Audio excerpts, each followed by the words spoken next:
Oh, what's up sa inyo mga kabayan? Magandang araw sa inyo. Ito, meron na naman tayong pag-uusapan. Mainit-init to mga kabayan. At ito palang mga kakasuhan mga kabayan na inabanggit na, no? Na talagang may mga mali mga kabayan.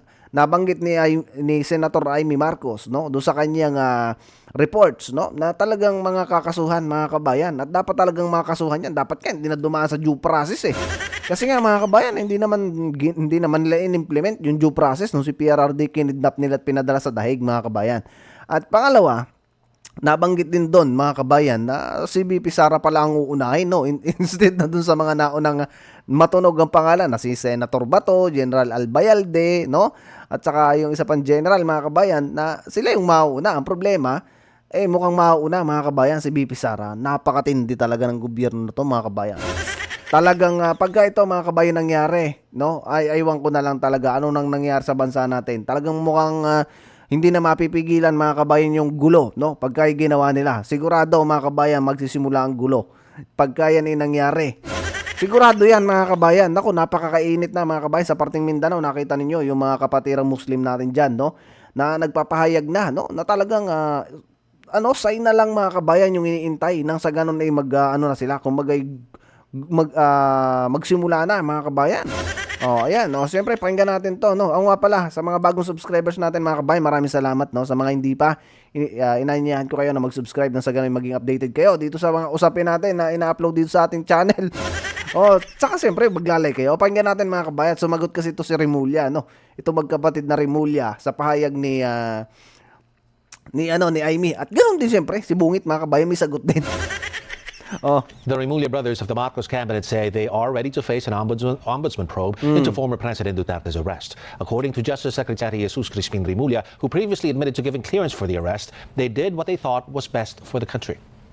Grabe, ginawa daw nila yung parang best para sa country mga kabayan.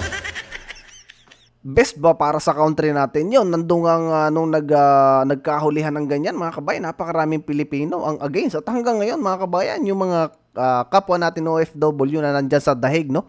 Araw-araw mga kabayan, kaya na nga nabansagan yung tabi ng ICC mga kabayan. Nagkaroon na ng Duterte Parks, di ba? Ganun kalupit. Hindi ko nga alam kung totoong committee report na yun lumalabas o ano to eh. But so welcome development. Hindi naman tayo natatakot dyan. Ginawa namin yung dapat gawin. Sa bagay mga kabayan, talagang itong mga to hindi to takot. Itong mga Remulla, kita niyo yung may kaso mga kabayan na walang bail, walang talagang lifetime in prison, nakakalabas di ba? Ito pa mga kabayan. It's for the best, this is the best, to our best judgment. What's good for the country is what we did. Interior Secretary John Vic Remulla, meanwhile, took a swipe at Senator Amy Marcos on the issue following due process. I'm happy that she believes in due process. Unlike the people that she's defending, at least she wants to go through the due process of how charges are filed and how guilt is ascertained. A Senate panel recommends that the Office of the Ombudsman investigate several top government officials over alleged irregularities in the arrest and hand over former President Rodrigo Duterte to the International Criminal Court. Those recommended for investigation are Justice Secretary Jesus Crispin Remulla, Interior Secretary John Vic Remulla, National Police Chief General Romel Marbil, PNP CIDG Chief Major General Nicolas Torre, and Special Envoy on Transnational Crimes Marcos Lacanilao. Bakit parang may kulang dito sa kakasuhan na to mga kabayan? Hulaan niyo kung sino yung kulang. Kung sabihin ko na, bakit si Pajardo wala diyan? Di ba pagka magkakasama mga kabayan sa ginawang krimen, dapat ay lahat yun damay, di ba? Di ba't nakita natin mga kabayan na talagang may paglabag, no? Doon sa paghuli kay PRRD o pagdakip kay PRRD mga kabayan. So dapat kasama din si Pajardo, di ba? Now, the head of the Senate panel, known Duterte ally and the president's sister, Senator Amy Marcos, said Duterte's arrest was politically motivated and part of a plan to weaken the Duterte family ahead of the 2028 presidential elections. Maliwanag ang pag-aresto kay dating Pangulo ay bahagi ng malawakang pagsisikap ng gobyerno na pabagsakin ang mga Duterte bago mag-2028 election pa. Ang unang malinaw na pagtangka upang pabagsakin ay sa pamamagitan ng PI na magsilbing panimula sa pagbabago ng probisyon ng ating konstitusyon para hadlangan makabalik sa 2028. Nang mabigo ito, nagmadali nasiraan ang pangalan ng mag-ama. Napatunayan ang motibong politikal na napag-aresto sa turnover kay PRRD sa pamamagitan ng mid-election final campaign sprint action plan ng Lakas CMD noong nagtipon-tipon ang matataas ng opisyal noong petsang 22 ng Abril. may magkakaugnay na pagtatangkang pagtakpan ang mga detalye at motibo sa likod ng pag-aresto ng dating Pangulo. May cover-up. Senator Marcos also claims the latest issues surrounding the West Philippine Sea ito are pa. part of diversionary tactics to diminish pro-Duterte sentiment. Matapos ang pag-aresto kay PRRD, lumakas ang pro-Duterte sentiment at bumagsak ang trust rating ng administrasyon. Ayon sa isang mapagkakatiwalaang source, naglunsad na ngayon ang administrasyon ng isang communication plan upang ilihis ang atensyon ng publiko patungo sa mga issue ng West Philippine Sea at di umanong disinformation ng mga tinatawag na China trolls ng kanilang embassy. Kaya asahan natin na ito ang magiging balita sa mga susunod na araw. President Kitang-kita naman ninyo mga kabayan na talagang yan na talagang lumalabas ngayon.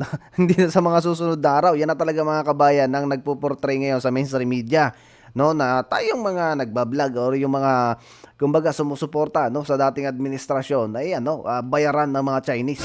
Kita mo yan, diba mga kabayan? At saka yung issue sa West Philippine Sea, yan lagi yung binabalita nila dyan na talagang grabe ang sigalot, no? Talagang naging propaganda na mga kabayan yung nangyayari ngayon sa West Philippine Sea, na which is talaga naman, na talaga may nangyayari mga kabayan. Pero ang tanong, sino kaya yung nagpo-provoke, mga kabayan? Sino kaya ang nagpapakita, mga kabayan, ng provocation sa mga Chinese, na which is dati naman na hindi ganyan ang West Philippine Sea, mga kabayan. So, alam nyo na, talagang yan mga kabayan ang ipoportray sa atin, na tayo ay mga maka-China. Diba? Na which is sila naman mga kabayan ay nakikinabang din, sa mga Chinese. Kung maayos lang sana mga kabayan itong administrasyon na to, baka tayo tinulungan ng maayos ng China, Baka nga, kumbaga tayo isa na rin sa mga maunlad. Mga kabayan, ang mayayaman ngayon, Chinese. Yan ang makikita ninyo, At yun nga iba na mga branded, mga high luxury brand ng mga gamit, mga kabayan. Kita nyo sa China ginagawa, diba? Tatatakan lang nila ng pangalan ng kanilang brand at yun, branded na. Diba? Nandyan sa China, mga kabayan ng mayayaman. At yung mga yan ay nag-i-scatter, mga kabayan, sa iba't ibang bansa para magnegosyo na nagiging pakinabang, ng mga bansang pinupuntahan nila. Isipin mo yan. Sa atin, mga kabayan, tinatakwil natin ng China, na which is ngayon ay leading, leading country, na yumayamang bansa, pagdating sa teknolohiya, at sa ano pa man, mga kabayan, tuloy natin. Marcos denying allegations of his sister. Yan na, The president sumagot si spoke to Marcos. reporters following the graduation ceremonies of the PNPA class of 2025. Here is his brief statement.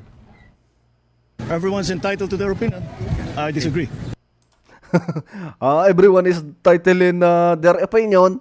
I disagree. Yan, mga kabayan, sagot ng kanyang kapatid na si Bungit. Siyempre, mga kabayan, alangan naman, Alangan naman sabihin niya, I agree sa sinasabi ng kay Utol. Diba? Natural na sabihin niyan, disagree. Pakinggan natin, mga kabayan, tari si BP Sara pala ang uunahin, ngayon, na padala din sa dahig. Hello. Po. Ma'am, how's your relationship with the President? Nakapag-usap na po kayo? No, I haven't seen him in ages. I'm sure he's not happy about what's happening. I'm certainly miserable about these developments. Sinasabi niyong plano ng gobyerno, pinlano ito, politically motivated. You think PBBM allowed this po? Hindi ko alam, inako ni SOJ Boying Remulla na siya nag-utos. Ngayon hindi ko alam kasi sa isang banda, masasabing alter ego ang bawat membro ng kabinete. Sa ibang banda naman, kusang ginawa ni Secretary of Justice. May pinaimbestigahan kayo sa Office of the Ombudsman. So, if-furnish nyo sila ng copy ng findings ninyo, ma'am? Yes, definitely. Papadala natin doon. Dahil, as we know, this is only in aid of legislation at may mga legislation na rin kaming naiisip hinggil sa mga usaping ito. Kailangan i-forward na namin sa iba't ibang korte. Itong findings ninyo, official na to, so no more hearings? Hindi ko pa alam. Ang tawag ko nga further findings because I'm not certain that we can close this. There are also allegations that, first of all, several weeks ago, a draft was mooted involving a warrant of arrest of 5 police officers, including Senator Ronald Bato de la Rosa. Yan na. Of late, there has been a rumor, once again, that the Vice President will in fact be issued by the ICC a warrant immediately. So, alam natin na si VP Sara ay nandun sa listahan. Pero alam ko na nasa ibaba siya, doon sa mga pinangalanan. Ngunit, ilang araw nakalipas, may mga report na siya na ang uunahin. Tapos tayo dito mga kabayan, ano? Tapos si BP Sara kung ganyan, ano?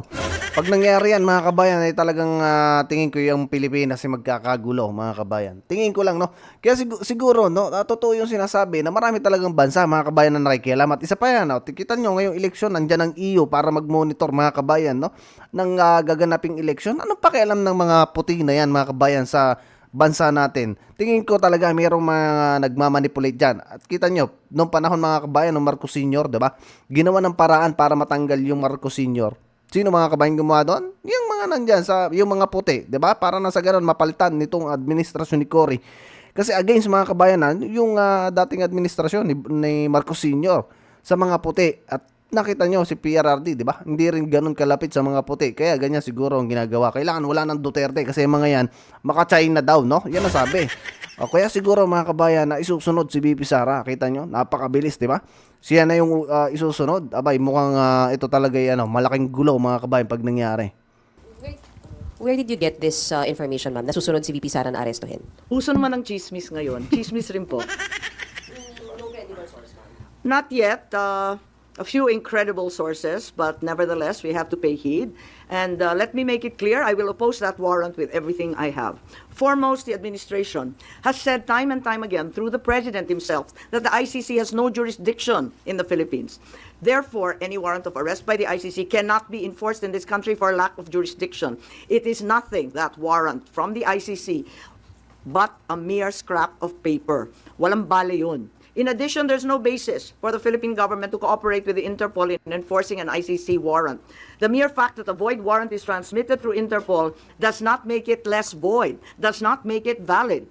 At ikatlo, as the hearings have established, the circumstances surrounding the investigations of the ICC in this country, the incidents leading to the issuance of these ICC warrants, and the enforcement of such warrants are politically motivated and really are in violation of Article 3 of the Constitution of the Interpol itself, which prohibits the Interpol from participating in any intervention or activity of a political character. Ma'am, sabi niyo, you will do everything para harangin sakaling magkaroon na rin ng arrest warrant laban kay VP Sara. Ano mga action ang gagawin niyo? Wala tayong balak na isuko ang soberanya ng Pilipinas at ibaliwala ang ating husgado. So hindi baka maireklamo kayo ng obstruction of justice just in case? Hindi ko po alam. So ano mga action ang gagawin? Yan nga yung problema mga kabayan. Gagamitin na rin nila yung batas, no? Para katulad nun kay Attorney Mijaldea, 'di ba? Inanuhan nila ng obstruction of justice. Ngayon ba kung sakali mga kabayan, sana iwag nilang gawin 'to kasi talagang magkakagulo mga kabayan ng bansa natin. For sure 'yan.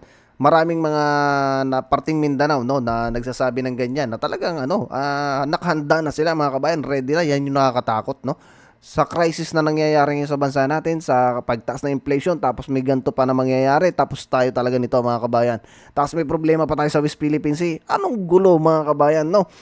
Napakagulo, no, ng administrasyon na to ni Bungit. Pinagulo nito ng maigi ang bansa natin. Hindi na lang yung, kumbaga, mag-priority na lang sila para dun sa ikabubuti ng bansa natin. Hindi itong ganito talagang pamumulitika mga kabayan. Sino kaya, no? Sino kaya nasa likod ni Bungit, no?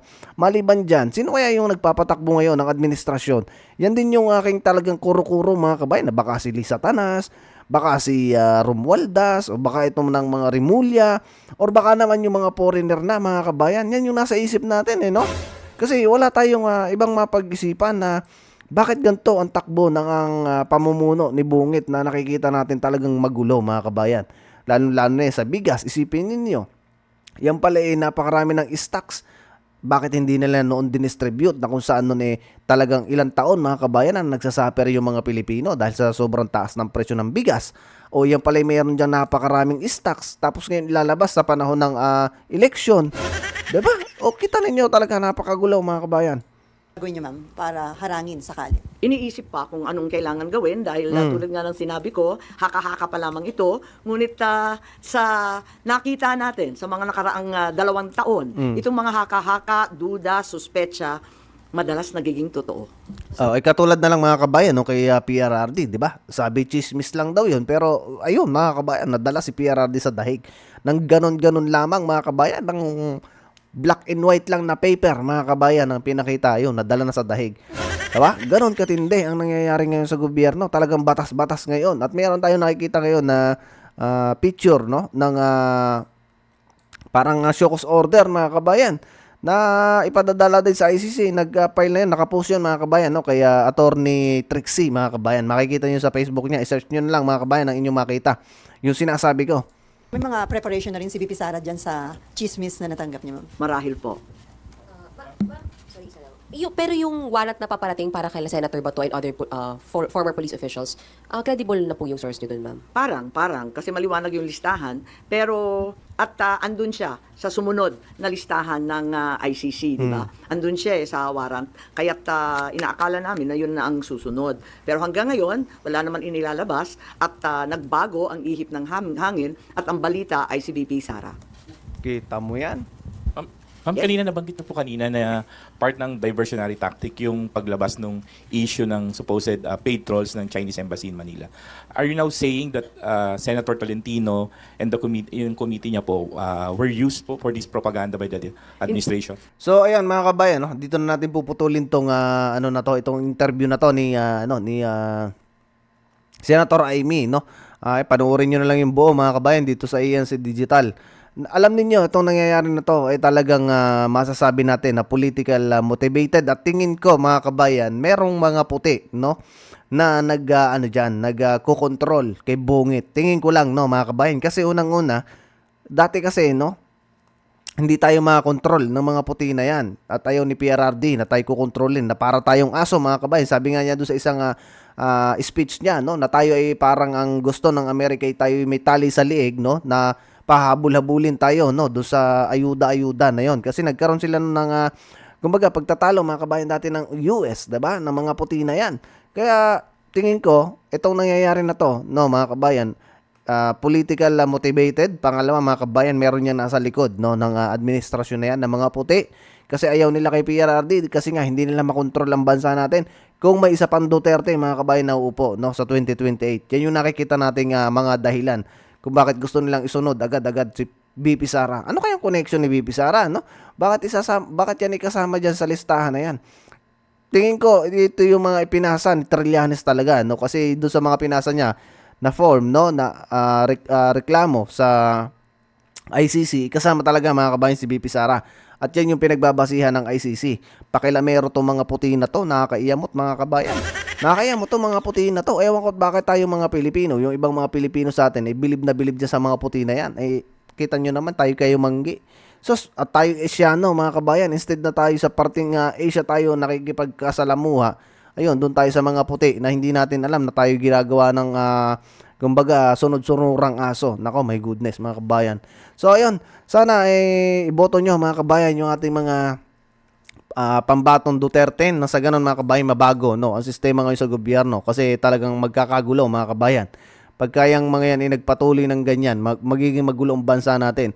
Pag pinakalma nila si VP Sara, pag sinunod nila. So ayun, ingat kayo, mga kabayan, see you sa susunod na video, at adios muna, mga kabayan, ingat kayo palagi.